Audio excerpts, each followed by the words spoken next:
같이 한 목소리로 읽겠습니다. 시작. 나의 방패는 마음이 정직한 자를 구원하시는 하나님께 있도다. 하나님은 의로우신 재판장이시며 매일 분노하시는 하나님이시로다. 사람이 회개하지 아니하면 그가 그의 칼을 가시며 그의 활을 이미 당기어 예비하셨도다. 죽일 도구를 또한 예비하시며 그가 만든 화살은 불화살들이로다.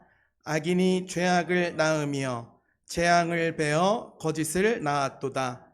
그가 웅덩이를 파 만드며 제가 만든 함정에 빠졌도다. 그의 재앙은 자기 머리로 돌아가고 그의 포악은 자기 정수리에 내리로다. 내가 여호와께 그의 의를 따라 감사하며 지존하신 여호와의 이름을 찬양하리로다. 아멘. 하나님 감사합니다. 오늘 3일밤 예배에 하나님께서 이 자리로 불러주신 전적인 하나님의 은혜에 감사를 올려드립니다. 하나님, 이 예배 가운데 부족한 종을 통하여 말씀하실 때에 종의 소리가 아니라 하나님의 소리로 듣게 하옵소서. 예수님 이름으로 기도합니다. 아멘. 우리 옆에 계신 분들과 이렇게 인사하겠습니다. 나의 방패는 하나님께 있습니다.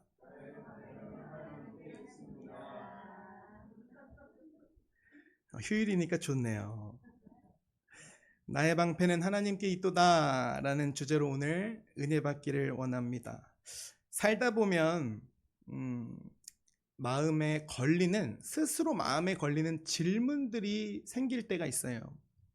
정직하게 말했는데 오히려 손해를 보는 것 같고, 바르게 하려고 했는데 더 늦어지는 것 같고, 원칙을 지키려는 사람이 괜히 답답한 사람처럼 보일 때가 있습니다. 반대로 말을 잘 꾸미는 사람이 더 유리해 보이고, 자기 이익을 먼저 챙기는 사람이 더 빨리 앞서가는 것처럼 보일 때가 참 많은 것 같습니다. 그럴 때 우리 마음속에 질문이 생깁니다. 정직한 길이 정말 맞는 길일까? 하나님 앞에서 바르게 가는 사람을 하나님이 정말 지켜주실까? 이 질문은 모든 사람에게 생기는 질문입니다. 실제 삶에서 자주 만나는 질문이에요. 가정에서도, 일터에서도, 사람을 만나는 자리에서도 정직하게 가려는 사람이 쉽게 답을 얻지 못할 때가 있습니다. 다윗도 그런 현실을 알았어요. 다윗은 말과 공격 속에서 하나님께 기도했습니다. 지난주에 보았던 시편 7편 앞부분에서 다윗은 이렇게 고백해요. 여호와 내 하나님이여, 내가 주께 비하오니. 억울함을 하나님께 가지고 갔고, 자기의 손과 마음도 하나님 앞에 내어놓았습니다. 오늘 본문은 그 기도 뒤에 이어지는 고백입니다.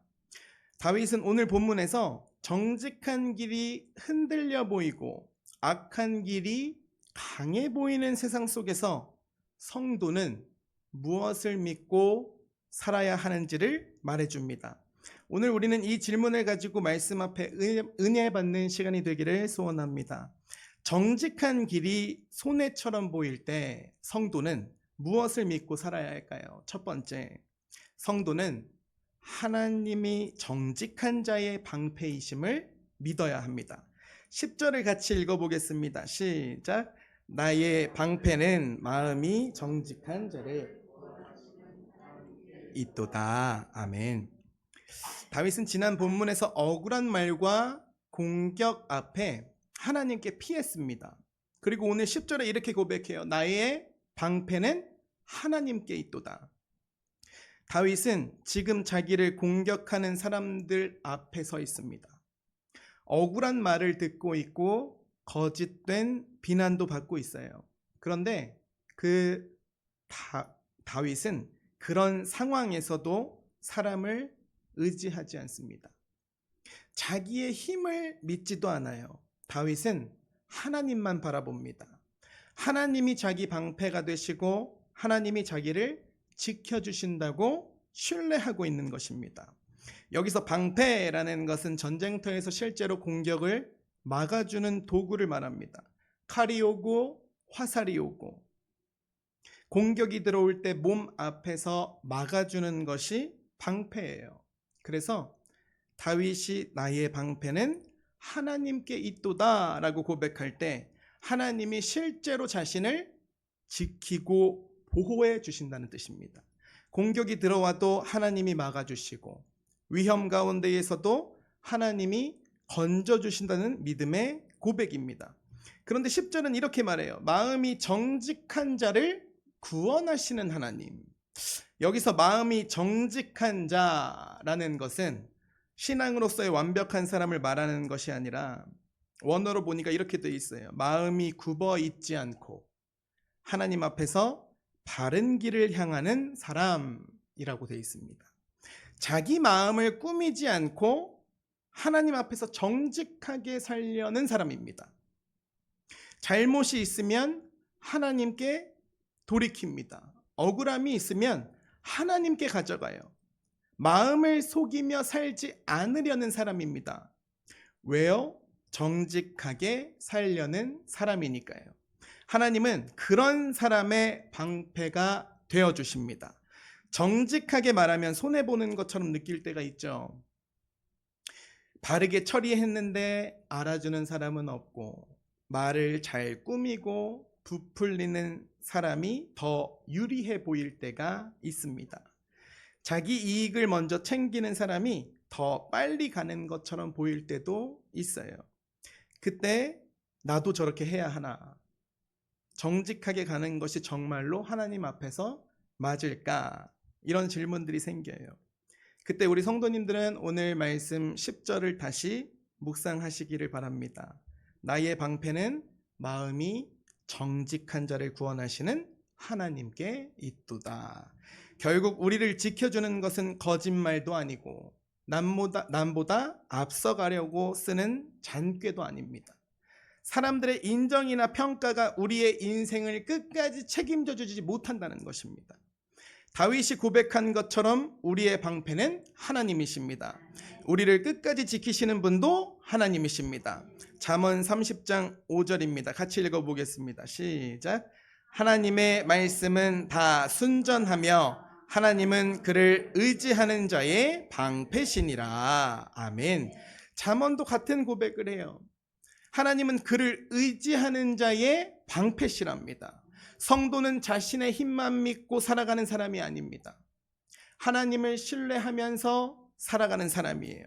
억울한 일을 당할 때에도 앞길이 막힌 것처럼 보일 때에도 눈앞의 방법보다 하나님을 먼저 바라보는 사람이 성도라는 것입니다. 성경에 다니엘이 그랬어요. 다니엘 6장에 보면 총리들과 고관들이 다니엘을 고발할 근거를 막 찾았어요. 왕의 일을 맡아보던 다니엘에게서 흠을 찾을 수가 없었어요. 아무 그릇됨도 없고 아무 허물도 없었다고 성경은 말합니다. 그래서 그들이 붙잡은 것은 바로 다니엘의 신앙이었습니다. 왕 외에 다른 신이나 그 누구에게 무엇을 구하면 사자굴에 던져 넣는 법을 만들었어요. 다니엘은 그 법을 알고도 전에 하던 대로 하나님께 기도드렸습니다. 사람의 눈치로 자신의 길을 바꾸지 않았다는 것입니다. 하나님 앞에서 늘 하던 기도를 멈추지 않았어요. 그리고 하나님은 사자굴에서 다니엘을 지켜주셨습니다. 자, 여러분, 우리가 정직하게 살려고 노력하고 정직한 사람으로 살아간다 해도 그 정직한 길에 사자굴이 있을 수 있다는 것입니다. 우리가 늘 오해합니다. 하나님이 방패가 되주신다고 하셨으니 나는 정직하게 살고자 노력했는데 왜 내 인생 가운데에 사자굴이 있는가? 이렇게 오해할 때가 있어요. 그런데 정직한 사람으로 살아간다 해도, 다니엘처럼 살아간다 해도 그 정직한 길에 사자굴은 있습니다. 그러나 그 길에서 하나님이 방패가 되어주신다는 것입니다. 11절입니다. 같이 읽겠습니다. 시작. 하나님은 의로우신 재판장이시며 매일 분노하시는 하나님이시로다. 아멘. 다윗은 하나님을 의로우신 재판장이라고 고백합니다. 재판장은 억울한 사람의 말을 듣고 악한 일을 바로잡고 굽어진 일을 바르게 세우는 사람입니다. 하나님은 사람처럼 한쪽 말만 듣고 판단하시는 분이 아니라는 거죠. 분위기에 따라서 마음이 기울어지시는 분도 아닙니다. 하나님은 모든 일을 아시고 사람의 마음까지 아시고 의롭게 판단하시는 재판장이십니다. 매일 분노하시는 하나님이라는 말은 하나님의 거룩하신 성품을 말하는 거예요. 하나님은 악을 보고도 무관심하게 지나치시는 분이 아니시라는 겁니다. 하나님의 분노는 악을 향한 거룩한 반응입니다. 하나님은 사람을 짓밟는 악을 그냥 넘기지 않으시고 거짓으로 누군가를 해하는 일을 외면하지 않으시며 정직한 사람을 무너뜨리는 죄를 의롭게 판단하시는 하나님이십니다. 따라서 성도는 악한 사람이 잘 되는 것처럼 보이는 상황에서도 그 세상을 따라가지 말고 낙심하지 말아야 합니다. 하나님은 의로우신 재판장이시며 정직한 자의 방패가 되어주시는 하나님이시기 때문입니다. 12절입니다. 같이 읽겠습니다. 시작. 사람이 그의 활을 이미 당기어 예비하셨도다. 아멘. 이 말씀은 먼저 회개하지 아니하면 이라는 조건을 말해요. 회개는 후회하는 감정의 끝을 말하는 것이 아니죠. 가던 길에서 돌아오는 것입니다. 악한 길을 계속 가다가 하나님께로 예수님의 십자가로 방향을 돌리는 것입니다. 그런데 하나님께서는 넘어지는 사람을 불쌍히 여기세요. 그러나 끝까지 돌이키지 않고 악한 길을 고집하는 사람은 하나님의 의로운 심판을 피할 수 없다는 것입니다. 13절을 같이 읽겠습니다. 시작. 죽일 도구를 또한 예비하시며 그가 만든 화살은 불화살들이로다. 칼을 가시고 활을 당기시고 불화살을 준비하신다는 이 표현은 하나님께서 악을 반드시 다루신다는 아주 강한 경고의 말씀입니다. 하나님은 죄를 절대로 가볍게 여기지 않으시고 악을 보고도 절대로 못 본 척하지 않으십니다. 사람이 아무리 숨기고 포장해도 하나님 앞에서는 감춰질 수가 없다는 것입니다. 다윗은 하나님이 의로운 재판장이시며 회개하지 않는 악을 그냥 지나치지 않으신다는 사실을 강조하고 있는 것입니다. 그래서 이 말씀은 성도에게는 하나님께서 모든 일을 의롭게 판단하신다는 큰 위로가 되고 악한 길을 가는 사람에게는 속히 돌이키라는 경고가 되는 것입니다. 결국 다윗이 말하고 싶은 것은 정직한 자는 하나님의 방패로 삼고 살아야 하며 악한 자는 하나님 앞에 속히 돌이켜야 한다는 것입니다. 하나님은 의로우신 재판장이시며 마음이 정직한 자를 구원하시는 하나님이시기 때문입니다. 사랑하는 함께 가는 교회 성도 여러분, 정직한 길이 손해처럼 보일 때 성도는 무엇을 붙들어야 합니까? 하나님이 방패이심을 믿어야 합니다. 마음을 하나님 앞에 정직하게 두는 사람, 주님 앞에서 바른 길을 가려는 사람, 악한 길에서 돌이켜 하나님께 돌아오는 사람에게 하나님께서 방패가 되어주십니다. 오늘 우리도 나의 방패는 하나님께 있도다, 이 고백으로 살아가는 저와 여러분이 되시기를 주님의 이름으로 축복드립니다. 두 번째, 성도는 하나님께서 악을 반드시 심판하심을 믿어야 합니다. 14절입니다. 같이 읽어보겠습니다. 시작. 악인이 죄악을 낳으며 재앙을 베어 거짓을 낳았도다. 다윗은 악이 어떻게 시작되고 자라나는지를 아이를 베고 낳는 모습으로 설명합니다. 죄악을 낳는다, 재앙을 벤다, 거짓을 낳는다. 이것도 원어로 보면 이렇게 돼 있어요. 악인은 죄를 마음에 품고 그것을 계속 키우다가 결국 밖으로 드러내는 사람이라는 뜻입니다. 처음에는 마음속 생각으로 시작돼요. 그것이 자라나서 말이 됩니다. 결국 그것이 행동이 되어서 결국 거짓과 악한 열매를 맺게 된다는 것입니다. 사람의 말도 그래요. 처음에는 마음속 생각 하나로 시작될 때가 많습니다. 내 잘못은 조금 숨기고 저 사람 잘못은 조금 더 드러나게 해야겠다. 내가 욕먹지 않으려면 이 사실을 조금 바꿔서 말해야겠다. 저 사람이 사람들에게 안 좋게 보이도록 이야기하면 나의 입장이 조금 더 편해지겠다. 이런 생각을 마음에 계속 품으면 어느 순간에 이것이 말이 됩니다. 말이 되면 어느새 그것이 행동이 돼요. 행동이 되면 그것이 누군가를 다치게 하고 누군가를 아프게 합니다. 다윗은 악한 사람이 그런 길을 간다고 말합니다. 마음에서 죄악을 품고 재앙을 베고 결국 거짓을 낳는다는 것입니다.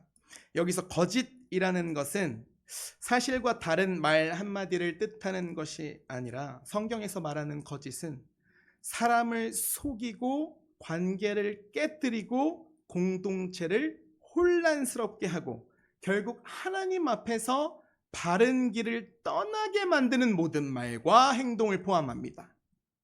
그래서 성도는 입에서 말이 나오기 전에 마음을 먼저 하나님 앞에 드려야 합니다. 마음에 오래 품은 것이 결국 입으로 나오고 입으로 나온 것이 결국 삶의 열매가 되기 때문입니다. 15절을 볼까요? 그가 웅덩이를 파 만듦이여 제가 만든 함정에 빠졌도다. 다윗은 악한 사람이 어떤 결과를 맞게 되는지를 설명합니다. 옛날에는 짐승을 잡거나 사람을 해치려고 땅을 깊이 파놓고 그 위를 덮어두기도 했어요. 겉으로는 아무 문제가 없어 보입니다. 그냥 땅처럼 보이죠. 그런데 그곳을 밟으면 아래로 떨어지게 됩니다. 악한 사람은 다른 사람을 해치고 넘어뜨리려고 그런 일을 꾸며요. 누군가를 곤란하게 만들려고 계획하고 누군가를 무너뜨리려고 함정을 팝니다. 그런데 성경은 말씀합니다. 결국 그 함정에 누가 빠진다고요? 자기가 빠진다는 것입니다. 이 말씀은 우리 삶에도 그대로 적용됩니다. 직장에서 다른 사람의 실수를 크게 말해서 내가 더 잘 보이려고 할 수 있어요. 가정에서도 내 잘못은 숨기고 다른 사람의 잘못만 드러내려는 마음이 있습니다. 처음에는 그렇게 하는 것이 더 쉬워 보이고 더 편해 보이고 더 빨라 보일 수 있습니다. 그런데 오늘 말씀을 보면 그가 웅덩이를 파 만듦이여 제가 만든 함정에 빠졌도다. 하나님 앞에서는 남을 해치며 얻는 유익이 오래가지 못한다는 것입니다. 하나님 앞에서 악한 길은 끝까지 안전한 길이 될 수 없습니다. 성경에 하만이라는 사람이 나옵니다. 에스더서에 보면 하만은 한 사람을 없애려고 계획했어요. 그를 죽이기 위해 나무까지 준비했습니다. 겉으로 보기에는 하만의 계획이 다 이루어지는 것처럼 보였습니다. 그런데 하나님은 다르게 일하셨어요. 에스더서 7장 10절을 한번 볼까요? 시작. 모르드게를 매달려고 한 나무에 하만을 다니. 아멘. 결국 하만은 다른 사람을 해치려고 세운 나무에 자신이 달리게 되었습니다. 남을 넘어뜨리려고 만든 계획이 자기에게 돌아온 거예요. 이것이 바로 오늘 본문이 말하는 내용입니다. 웅덩이를 팠는데 자기가 빠지고 함정을 만들었는데 자기가 걸린 것입니다. 하나님은 모든 것을 보고 계시며 악한 길이 결국 옳은 결과를 가져오도록 절대로 내버려 두지 않으시는 분이십니다. 그래서 성도는 악한 방법을 따라가지 않고 하나님만 신뢰해야 하는 것입니다. 16절입니다. 같이 읽겠습니다. 시작. 그의 재앙은 자기 머리로 돌아가고 그의 포악은 자기 정수리에 내리리로다. 아멘. 다윗은 아주 분명하게 말합니다. 악한 사람이 다른 사람에게 해를 끼치려고 했던 일이 결국 자신에게 돌아온다고 말하고 있습니다. 여기서 포악이라는 단어는 다른 사람에게 함부로 대하고 괴롭히는 악한 행동을 말해요. 자기 욕심을 위해서 남을 힘들게 해요. 자기 욕심을 위해서 남을 상처 줍니다. 자기의 꿈을 위해서 다른 사람을 억누르는 것입니다. 이것은 세상의 방식입니다. 그러나 하나님은 그런 일을 그냥 지나치지 않으십니다. 악은 결국 자기에게 돌아오게 된다는 말씀입니다. 그리고 정수리는 머리의 꼭대기예요. 자기가 남에게 쏟아내던 포악이 결국 자기의 머리 위로 떨어진다는 뜻입니다.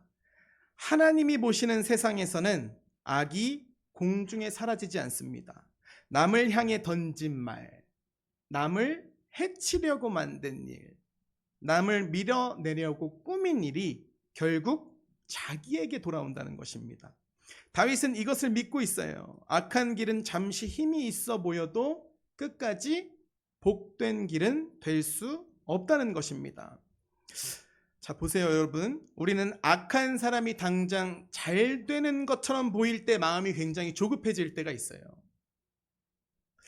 저만 그런가요? 거짓말한 사람이 아무 일 없이 더 잘 사는 것처럼 보일 때가 있어요. 남을 이용하면서 사는 사람이 훨씬 더 이 세상을 편하게 사는 것처럼 느껴질 때가 있어요. 그런데 오늘 시편 7편은 우리에게 더 멀리 보라고 말씀합니다. 하나님 앞에서 악은 누구의 길로 돌아간다고요? 자기의 길로 돌아갑니다. 그러므로 성도는 악한 방법, 악한 사람을 부러워하지 않아야 됩니다. 남을 무너뜨려 내가 올라가려는 이 세상의 길을 선택하지 않아야 합니다. 웅덩이를 파는 사람이 아니라 하나님 앞에서 바른 길을 선택하는 사람이 되기를 축복드립니다. 17절입니다. 같이 읽겠습니다. 시작. 내가 여호와께 그의 의를 따라 감사하며 지존하신 여호와의 이름을 찬양하리로다. 아멘. 다윗의 마지막은 감사와 찬양입니다. 다윗은 사람의 실패를 보면서 기뻐하는 사람이 아닙니다. 하나님의 의가 드러나는 것을 보고 감사합니다. 하나님께서 악을 악으로 다루시고 바른 길을 세우시는 것을 믿기 때문에 찬양하는 것입니다. 여기서 다윗은 하나님을 지존하신 여호와라고 부릅니다. 가장 높으신 하나님이라는 뜻입니다. 사람들의 말보다 높으시고 악인의 꾀보다 높으시고 이 세상의 판단보다 높으신 하나님이십니다. 그래서 다윗은 그 하나님의 이름을 찬양하는 것입니다. 지금 눈앞에서 보이는 일이 전부가 아니라는 것을 다윗은 믿고 있기 때문이에요. 악인의 말이 마지막이 아니라 가장 높으신 하나님께서 결국 의롭게 다스리시는 것이 마지막이기 때문입니다. 말씀을 마음에 담아서 정리하겠습니다. 사랑하는 함께 가는 교회 성도 여러분, 정직한 길이 손해처럼 보일 때 성도는 무엇을 붙들어야 합니까? 하나님께서 악을 반드시 심판하심을 믿어야 합니다. 거짓이 빨라 보여도 따라가지 않아야 돼요. 포악한 길이 강해 보여도 부러워하지 않아야 합니다. 마음에 죄악을 품고 입으로 거짓을 낳고 누군가를 빠뜨릴 웅덩이를 파는 길에서 지금 떠나야 합니다. 하나님은 지존하신 하나님이십니다. 하나님은 악을 보시고 의를 세우시고 자기 백성을 감사와 찬양의 자리로 이끄십니다. 오늘 우리도 악한 길을 부러워하지 않고 지존하신 여호와의 이름을 찬양하는 함께 가는 교회가 되기를 축복드립니다. 사랑하는 성도 여러분, 오늘 말씀 앞에서 우리는 스스로에게 물어봐야 돼요. 지금 우리는 무엇을 방패로 삼고 살고 있습니까? 사람들의 인정입니까? 나의 말입니까? 나의 방법입니까? 아니면 하나님이십니까? 정직한 길이 손해처럼 보일 때가 있다고 말씀드렸어요. 악한 길이 더 빨라 보일 때가 있다고 말씀드렸어요. 그때 우리의 마음이 드러납니다. 정말로 하나님을 믿는지 아니면 하나님보다 더 빠른 길을 찾고 있는지 드러나게 되어 있습니다. 성도는 하나님 앞에서 속일 수 없는 사람입니다. 마음을 속이고 말을 꾸미고 누군가를 밟고 올라가는 길은 결국 우리를 살리지 못합니다. 하나님이 방패십니다. 하나님이 의로우신 재판장이십니다. 하나님이 가장 높으신 하나님이십니다. 나의 방패는 하나님께 있도다. 정직한 이 고백으로 살아가시기를, 가장 높으신 하나님을 믿고 하나님 앞에서 바른 길을 걸어가는 저와 여러분이 되시기를 주님의 이름으로 간절히 축복드립니다. 찬양하시겠습니다.